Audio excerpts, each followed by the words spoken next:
ভেতরে এখনো অবস্থা খুবই ক্রিটিক্যাল। আমরা ভেতরে গিয়েছিলাম, আমাদের গ্যাস ডিটেক্টর আছে, এমএসএ গ্যাস ডিটেক্টর নিয়ে আমরা ভেতরে গিয়েছিলাম। গিয়ে আমরা কিছু রিডিং পেয়েছি, যেমন হাইড্রোজেন সালফাইড। এটা খুবই ক্ষতিকর একটা গ্যাস, এটা আপনারা সবাই জানেন।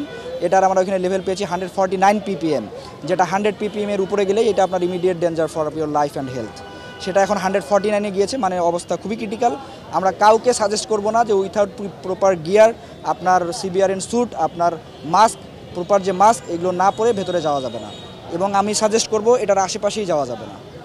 আপনি হয়তো হতে পারে যে আপনি এই গ্যাসগুলো দেখতে পারছেন না, এগুলো দেখা যাচ্ছে যে ভিজিবল না। অনেক গ্যাস আছে যে অর্ডারলেস, আপনি কোনো গন্ধও পাবেন না, বাট ওইখানে গেলে আপনি ইমিডিয়েট কোনো এফেক্টে পড়ে যেতে পারেন। ঢালাইয়ের সেরা প্রিমিয়ার সিমেন্ট। ভেতরে এখনো অবস্থা খুবই ক্রিটিক্যাল। আমরা ভেতরে গিয়েছিলাম, আমাদের গ্যাস ডিটেক্টর আছে, এমএসএ গ্যাস ডিটেক্টর নিয়ে আমরা ভেতরে গিয়েছিলাম। গিয়ে আমরা কিছু রিডিং পেয়েছি, যেমন হাইড্রোজেন সালফাইড। এটা খুবই ক্ষতিকর একটা গ্যাস, এটা আপনারা সবাই জানেন। এটার আমরা ওখানে লেভেল পেয়েছি 149 ppm, যেটা 100 ppm এর উপরে গেলে এটা আপনার immediate danger for your life and health. সেটা এখন 149-এ গিয়েছে, মানে অবস্থা খুবই ক্রিটিক্যাল। আমরা কাউকে সাজেস্ট করব না যে উইথাউট প্রপার গিয়ার, আপনার সিবিআরএন স্যুট, আপনার মাস্ক, প্রপার যে মাস্ক, এগুলো না পরে ভেতরে যাওয়া যাবে না। এবং আমি সাজেস্ট করব এটার আশেপাশেই যাওয়া যাবে না। আপনি হয়তো হতে পারে যে আপনি এই গ্যাসগুলো দেখতে পারছেন না, এগুলো দেখা যাচ্ছে যে ভিজিবল না। অনেক গ্যাস আছে যে অর্ডারলেস, আপনি কোনো গন্ধও পাবেন না, বাট ওইখানে গেলে আপনি ইমিডিয়েট কোনো এফেক্টে পড়ে যেতে পারেন। এইটা আসলে এই ব্যাপারে ফায়ার সার্ভিসের যে হ্যাজমাত টিম আছে, তাদেরও আমার জানা মতে একটা হ্যাজমাত টিম আছে।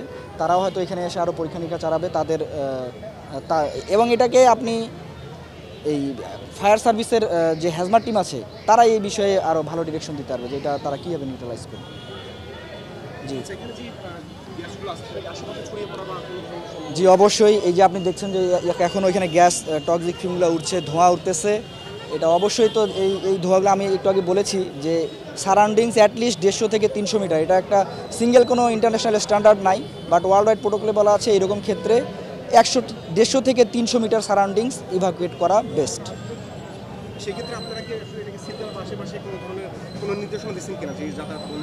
জি, এটা আমাদের উপরে একটা ফায়ার সার্ভিস এবং লোকাল যে থানা, তাদের মধ্যে সমন্বয় করে তারা এই বিষয়টা দিয়েছে। আমি তো আমার যে বক্তব্য, আমরা যে ফাইন্ডিংসগুলো পেয়েছি, আমি এখানে বিসিআইসির লোক আছে, এখানে ফায়ারের লোক আছে, লোকাল থানা, আমি সবার সাথে এই বিষয়গুলো শেয়ার করেছি যে এখানে এই ধরনের ডেঞ্জারাস কেমিক্যাল আছে, এইভাবে ইভাকুয়েট করাটা বেটার হবে।